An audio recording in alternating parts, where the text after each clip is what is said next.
makaahon dito, tila pumunoy, nilalamon na ako. Tanging kalaban ko na lamang ay sarili ko. Nagkukulong na lang sa madilim na kwarto.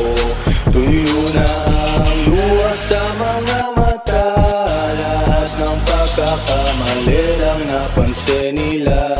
Tuyo na ang luha sa mga mata. Lahat ng pagkakamali lang napansin nila.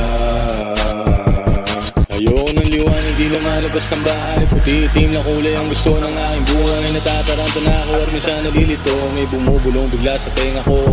Paano ba to? Di mo rin na maintindihan, di mo rin naman to maramdaman. Wala ka sa aking sitwasyon, kaya hindi mo to malalaman. Kung mapahon dito, tila bumunoy, nilalamon na ako. Tanging kalaban ko na lamang ay sarili ko.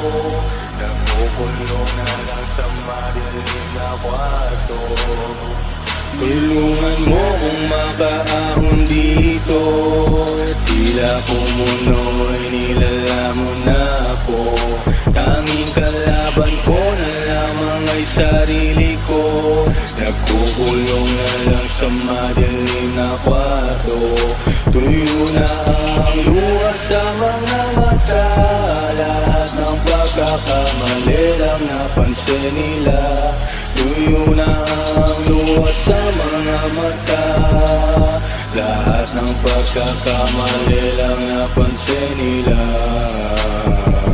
Tuloy nang nalaman na ako nitong kadiliman. Paggawa ng musika ang tangi kong naging sandalan. Problema lang na siyang tumatakbo sa aking isipan. Di ko nga mapaliwanag itong pinagdaraanan. Lumalayo lahat ng pinagkakatiwalaan. Gusto maging masaya, yung lungkot gusto kong takasa. Kahit na anong gamot, hindi kaya malunasan. Mukhang di na ako makakaramdam pa ng kasiyahan. Alak siya, tableta lang ang tanging kong kasama. Hindi ko rin masabi kahit sa aking pamilya. Ayoko na kasimpati sila ay magambala. Ayokong ipakitang yung anak nila mahina. Sabihan nyo man ang sabihan, ako ay madrama. Tsaka ni maiintindihan pag ako'y wala na. Mukhang ito lang paraan para makawala sa lungkot pati problema pag ako ay nawala.